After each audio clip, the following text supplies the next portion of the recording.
Today is May 1st, 1992. The subject of this video message is the UNCED Earth Summit, the meeting which is to begin on June 1st, 1992 in Rio de Janeiro. The acronym UNCED stands for the United Nations Committee for Environment and Development. It is pronounced UNCED, and perhaps indicating the secret agenda of this meeting. This is the logo of the Earth Summit. This is not a dove in their Earth Summit logo. It is a hand, and the hand is holding the world with the slogan, "In our hands," alongside of it. In whose hands? Who is the we in this motto? The hands of the world order. These elitists convened this UNCED meeting in the first place, and for a bad purpose. This video will show strong evidence that the persons running the UNCED Earth Summit are actually setting a net to place the power over the Earth and its peoples into their hands. Brave, bold deeds by the citizenry are needed quickly.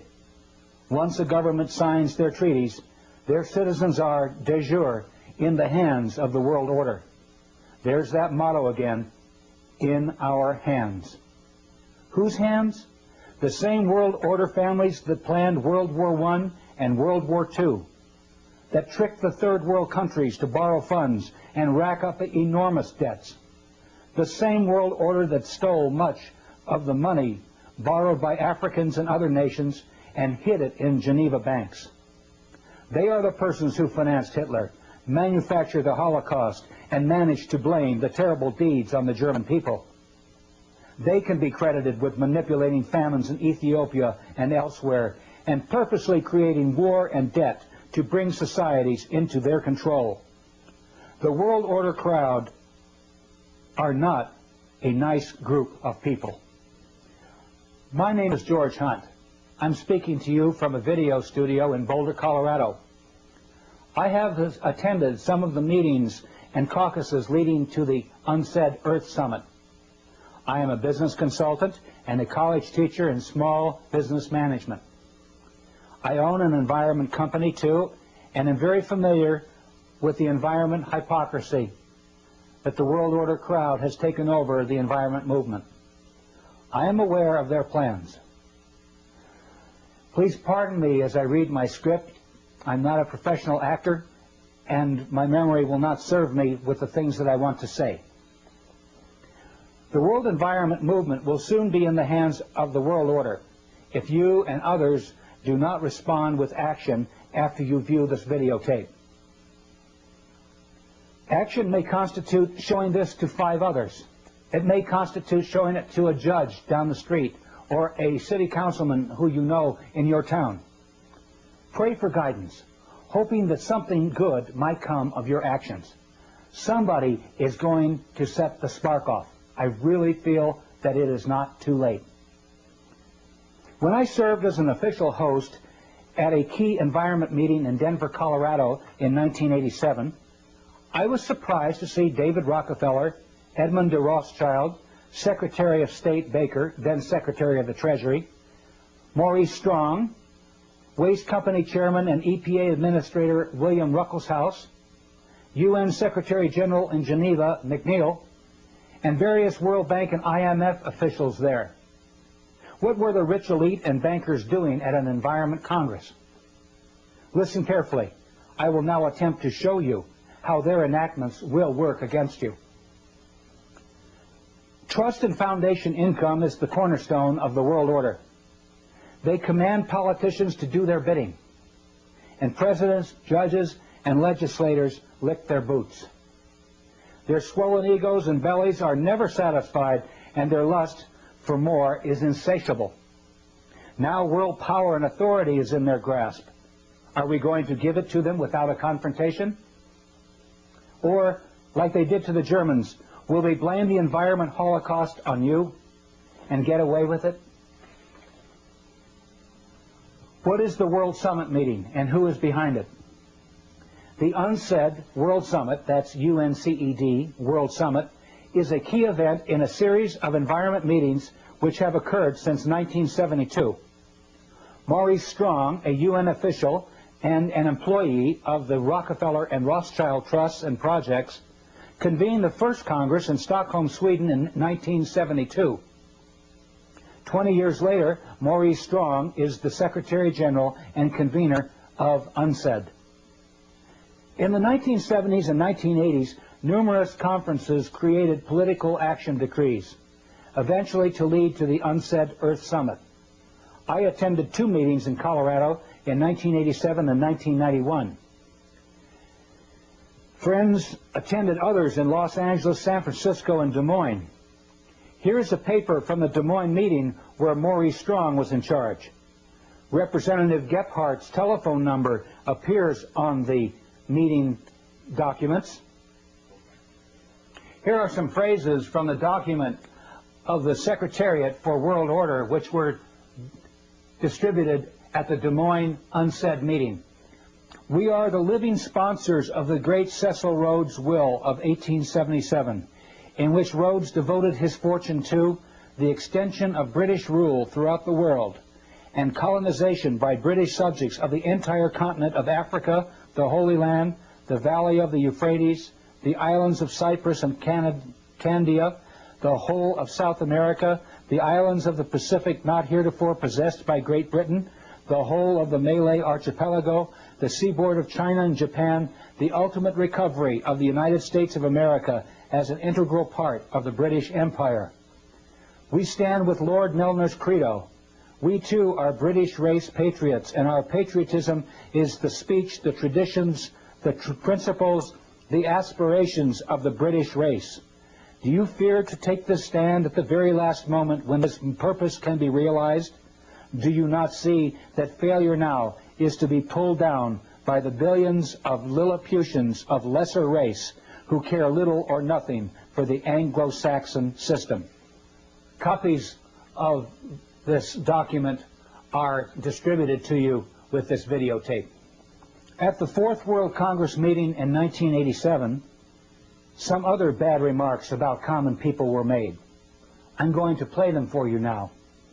For instance, here is David Lang, a Montreal international investment banker, one of their pack, decreeing that these environment and economic activities of the world order not be shared with the public. He calls us cannon fodder. Listen to this. I suggest, therefore, that this be sold not through a democratic process. That would take too long and devour far too much of the funds to educate the cannon fodder, unfortunately, which populates the earth. We have to take almost an elitist program that we can see beyond our swollen bellies and look to the future in time frames and in results which are not easily understood or which can be, with intellectual honesty, be reduced down to some kind of simplistic definition. Does it make you feel uncomfortable that the arrogant rich are close to complete rule over the United States, Canada, and other countries? Here's more. The decrees leading to the Earth Summit were dictated without debate or opportunity for dissent. The treaties the world order once signed at UNCED will supersede national laws. Yet I saw the major decrees at the Fourth World Congress dictated into existence by Edmund de Rothschild. You can hear it too. Listen to him dictate. Rothschild got these major decrees into the United Nations resolutions without debate or challenge.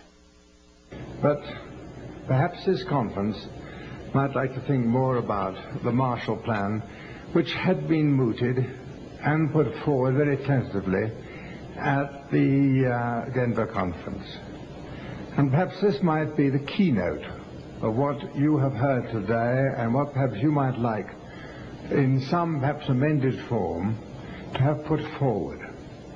At this conference, recognizing the needs to protect our ecological and environmental heritage within the concept of the World Wilderness Congress, World Wildlife Fund, and all other bodies involved in the preservation of life on our planet, asked the Prime Minister of Norway, Right Honourable the Gro Harlem Brundtland, as one of the world's leaders of a greatly respected community, to be the promoter of this International Conservation Bank. By her Brookland report, which has been widely circulated to world leaders, she could follow up this report with the recommendations to promote a second Marshall Plan, the third world debt relief, and finance for a stable development. Nobody at that caucus mentioned a second world Marshall Plan or a new currency system to finance a stable development. The World Conservation Bank had not been thoroughly discussed at all. I was denied the opportunity to openly challenge Rothschild's remarks at the caucus by the World Conservation Bank president and meeting chairman, I. Michael Sweetman. In world politics, the names of First World, Second World, Third World, and Fourth World are used to describe blocks of political entities. The First World is the capitalist countries of Europe and North America. They are industrial and are, therefore, the world's biggest polluters. The Second World is the Soviet Union and the Eastern Bloc countries. Do you remember Rothschild referring to a Second World Marshall Plan? He was speaking of the Soviet bloc countries, not a second Marshall Plan. He was speaking of the Soviet bloc countries and that they will be rescued by First World money. Europe was granted huge sums of money by the Marshall Plan in 1949, and the Second World will receive billions of North American money in this repeat performance.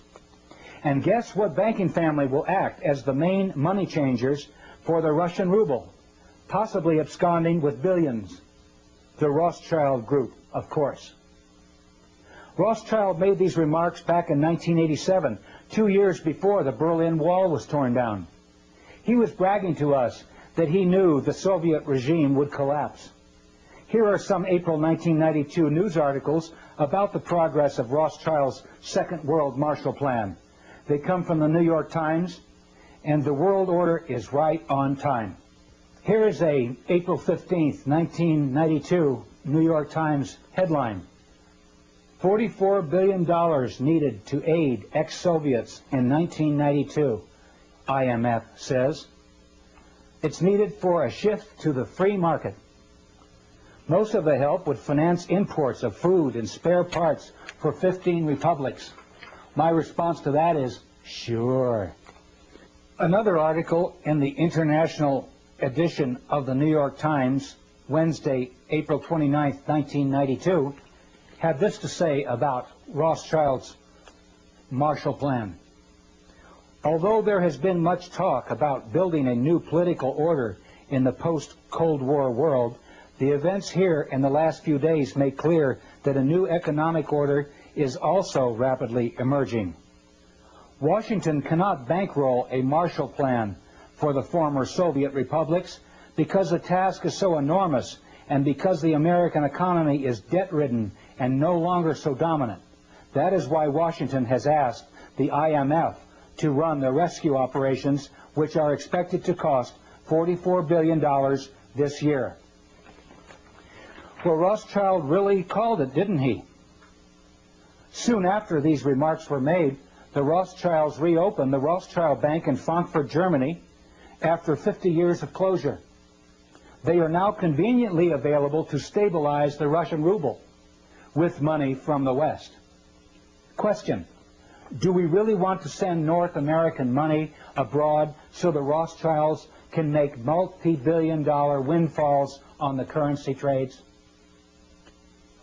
Let's talk about the Third World now.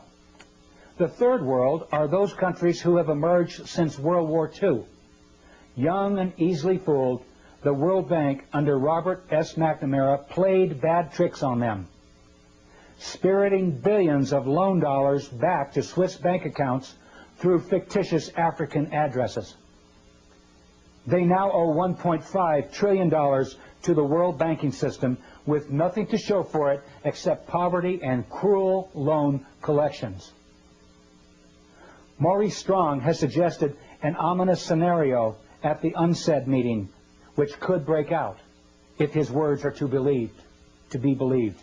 He says in this article in West magazine that a fight may erupt between the first world polluters and the third world poor.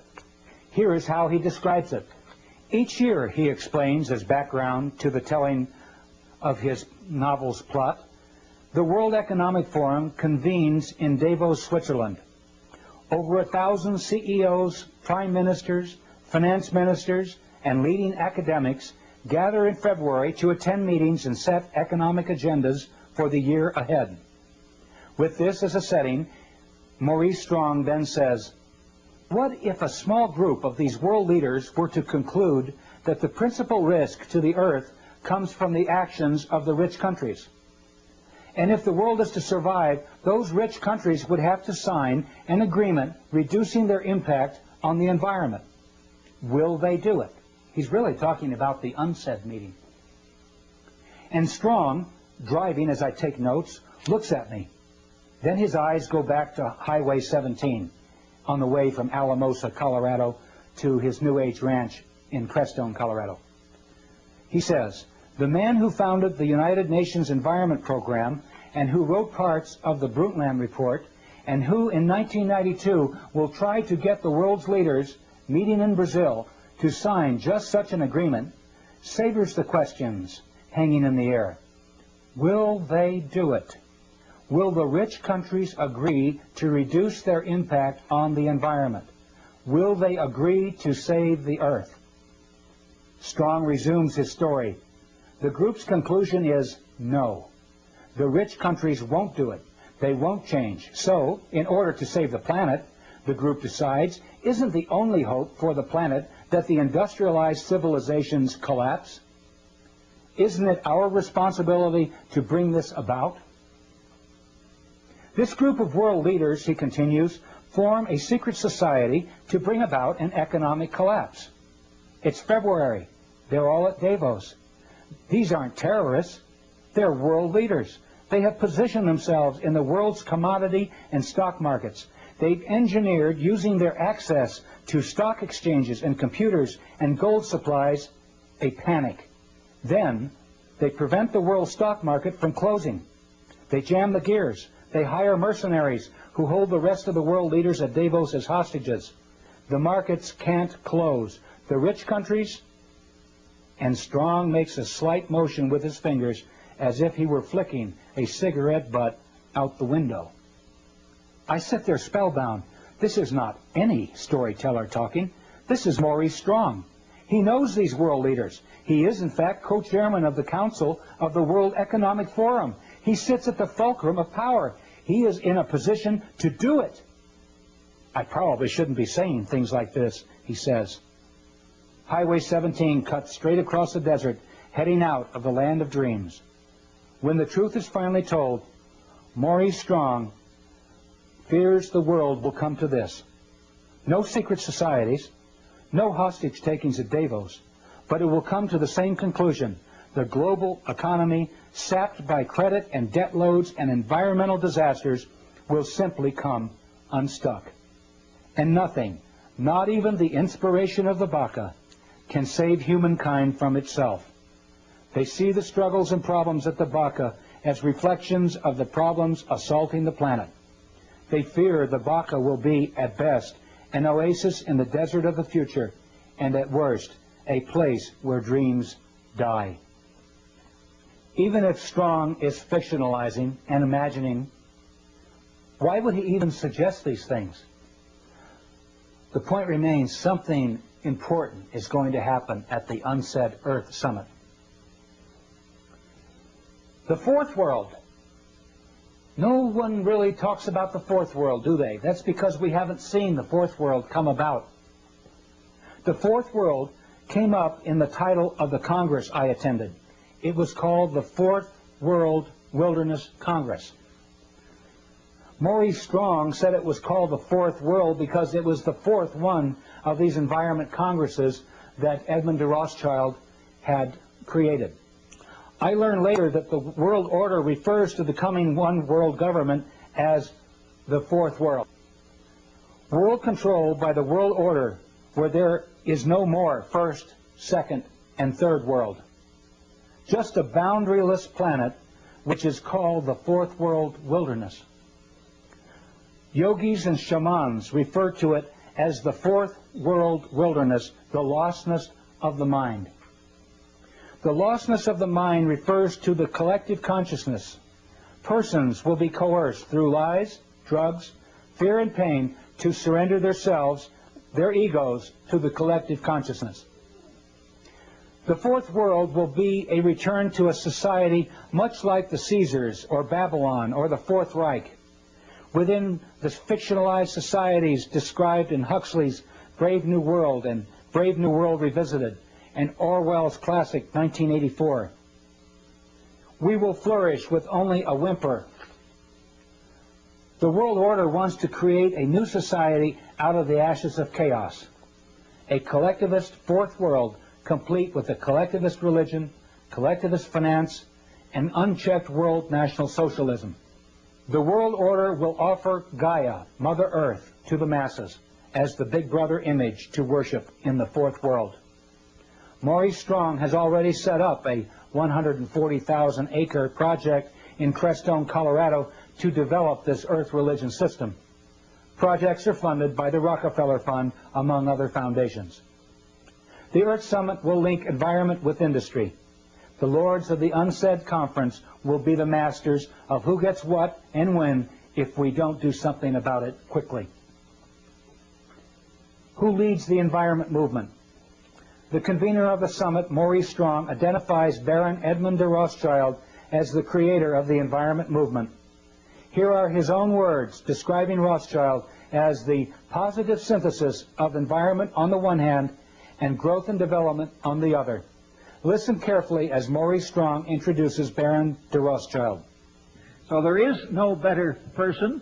He epitomizes in his own life that positive synthesis between environment, conservation on the one hand, and economics on the other. And I'm just delighted to have this opportunity of introducing to you Edmund de Rothschild.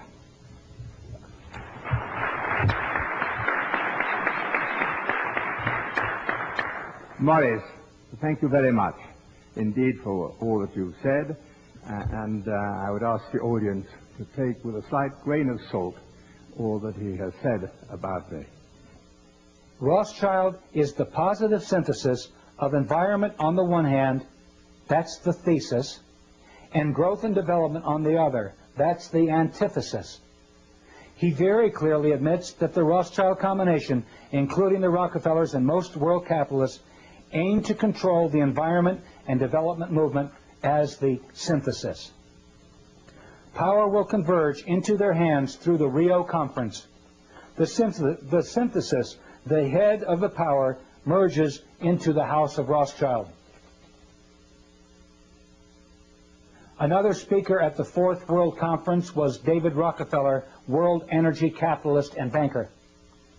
He was named Mr. Growth and Development at the meeting.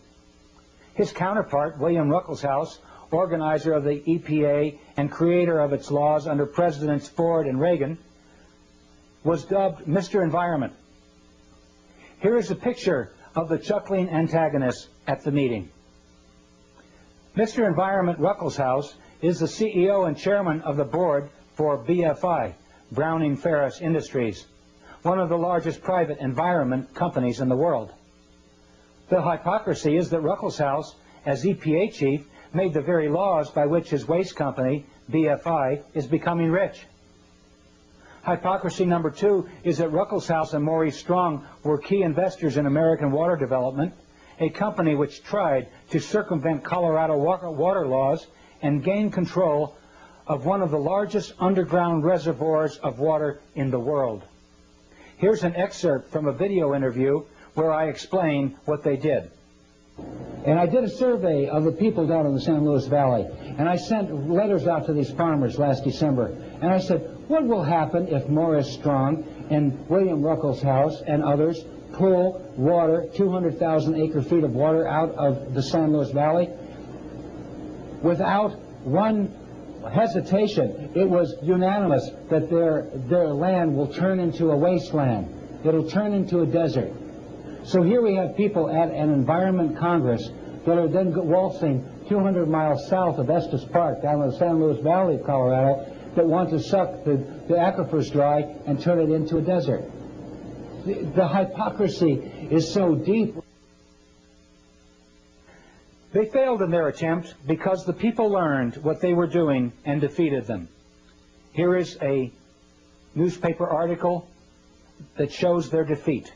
I hope we can do it again around the UNCED meeting.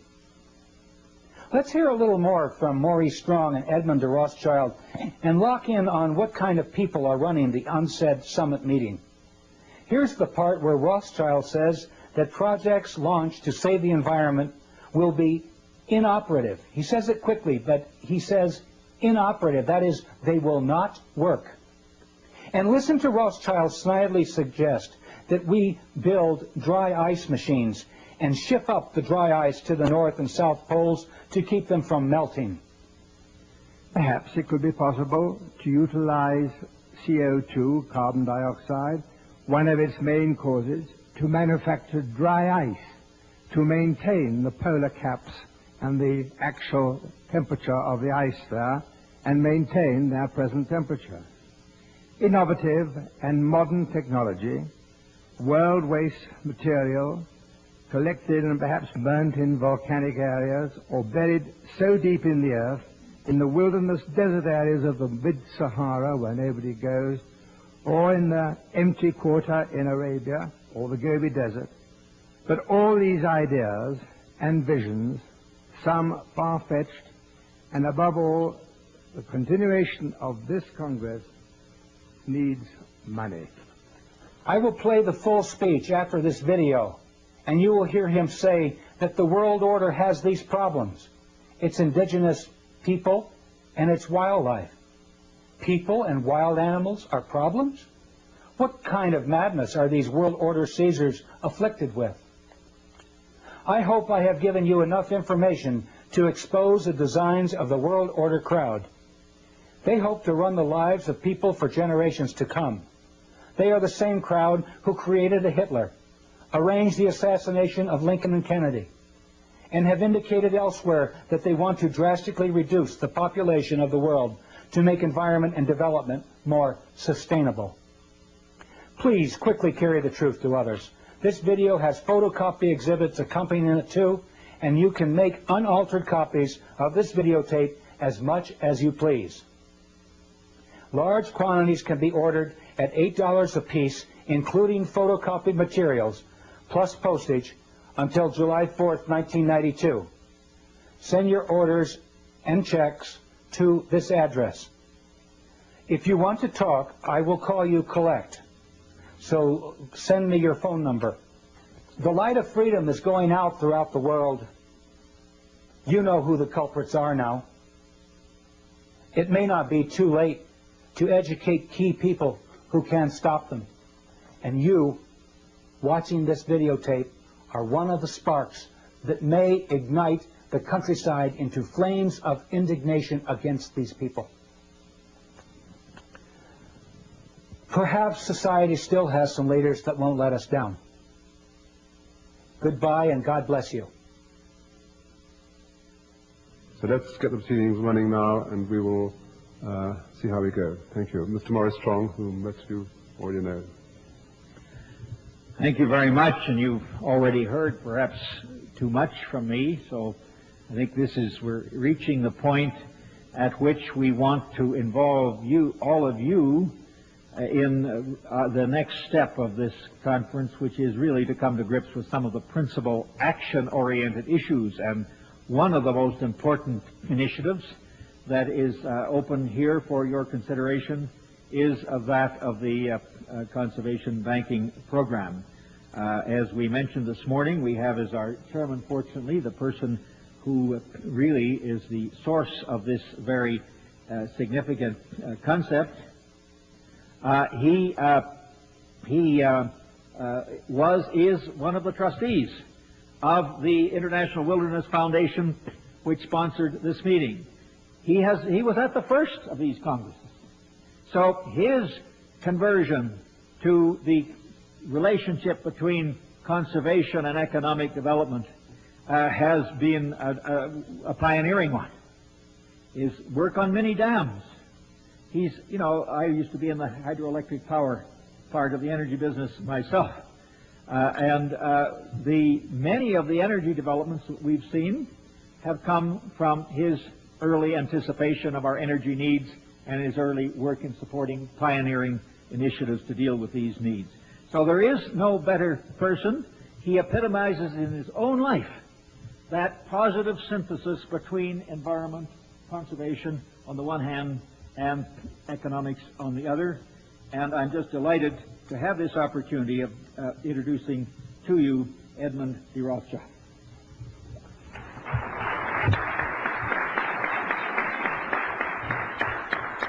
Morris, thank you very much indeed for all that you've said, and I would ask the audience to take with a slight grain of salt all that he has said about me.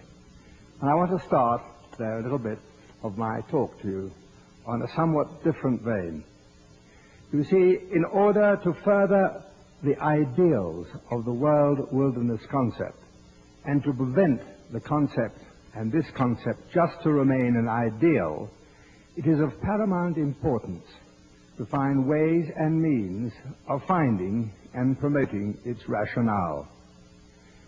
There are these ways and means of putting this concept into effect and overcoming or minimizing some of the problems set out by the speakers in this Congress, such as pollution, prevention of acid rain, waste disposal. There are alternative methods and harmless alternative methods for energy, and they're available. Alternative uses of water resources not involving vast inundations of land or displacing humans and its indigent wildlife, harnessing wave energy, solar energy, wind power, just to mention a few. To overcome the chilling, doom-laden prognostications of Dr. Irving Mintzer's greenhouse effect, perhaps it could be possible to utilize CO2, carbon dioxide, one of its main causes, to manufacture dry ice, to maintain the polar caps and the actual temperature of the ice there, and maintain their present temperature.